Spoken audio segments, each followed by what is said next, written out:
बेहद दुखद घटना। कार बनी कब्रिस्तान, 7 लोगों के जिंदा जलकर मौत। कार में ही हो गया सबका अंतिम संस्कार। पूरा परिवार खत्म।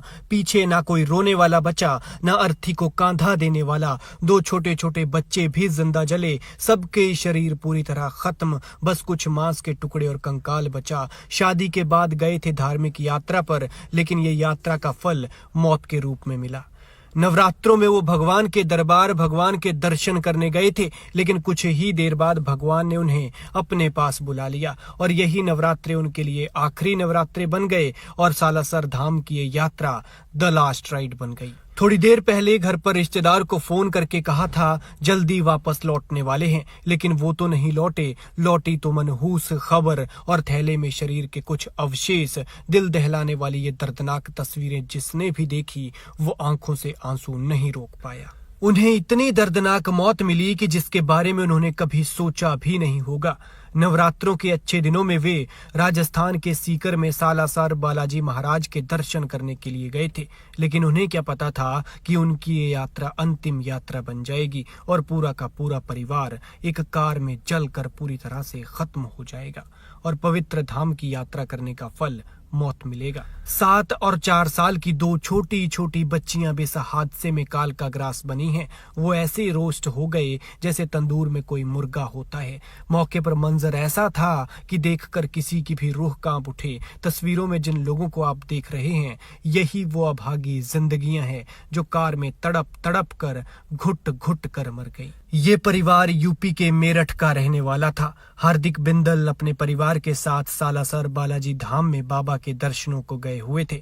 अपनी गाड़ी लेकर गए थे। गाड़ी में 2 लोगों की जगह थी, इसलिए अपनी मौसी और उनके बेटे को भी साथ ले लिया। उन्होंने भी सोचा चलो गाड़ी में ही जाना है तो जाकर आते हैं, लेकिन फिर ये 7 लोग दोबारा घर की दहलीज नहीं लांघ सके। हादसे के करीब 1 घंटा पहले हार्दिक की ताई कमलेश की हार्दिक से फोन पर बात हुई थी, जिसमें उन्होंने बताया था कि दर्शन हो गए हैं, अब वो घर लौट रहे हैं। लेकिन शायद वो ये नहीं जानते थे कि घर तो लौटेंगे, लेकिन छोटे छोटे जले हुए टुकड़ों में। अब मृतक हार्दिक की ताई कमलेश रोते हुए बस यही कह रही है कि हार्दिक ने जल्द वापस आने का कहा था, लेकिन कुछ देर बाद ही मनहूस खबर आ गई।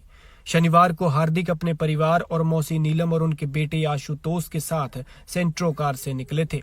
जीण माता और सालासर बालाजी के दर्शन के बाद पूरा परिवार मेरठ लौट ही रहा था कि यह दर्दनाक हादसा हो गया। जब वे सीकर जिले के फतेहपुर कोतवाली इलाके की आशीर्वाद पुलिया के पास पहुंचे थे, तभी उनकी कार आगे चल रहे ट्रक में घुस गई और टक्कर के बाद दोनों गाड़ियों में आग लग गई। कार लॉक होने की वजह से पीछे बैठे लोग बाहर नहीं निकल सके और कार में सवार सभी लोग जिंदा जल गए। कार में ही उनका अंतिम संस्कार हो गया। जब तक फायर ब्रिगेड की टीम मौके पर पहुंचती या फिर कोई दूसरा मदद के लिए आता, तब तक 7 जिंदगियां पूरी तरह जल चुकी थी और भगवान को प्यारी हो चुकी थी। उन बेचारों की तड़प तड़प कर जान निकल गई। बताया जा रहा है कि कार ने सालासर पुलिया पर ट्रक को ओवरटेक करने की कोशिश की थी, लेकिन सामने से दूसरी गाड़ी आ रही थी, इसलिए कार को कंट्रोल करने की कोशिश में यह हादसा हो गया। गैस पाइप फटने से गैस किट सिलेंडर में तुरंत आग लग गई और देखते ही देखते आग पूरी कार में फैल गई। ट्रक में भरे कॉटन रोल ने आग में घी डालने का काम किया। राहगीरों ने उन्हें बचाने की कोशिश भी की, लेकिन गेट नहीं खुला और कुछ ही पल में आग ने 7 जिंदगियां ले ली। एक शख्स ने बताया कि जब गाड़ी में आग हल्की हल्की थी, तब 2 लोग मौके पर वीडियो बना रहे थे। ऐसे में उन्होंने पूछा कि क्या कार में कोई है, तो जवाब मिला नहीं, कार में कोई नहीं है, सभी सवार निकलकर फरार हो गए हैं।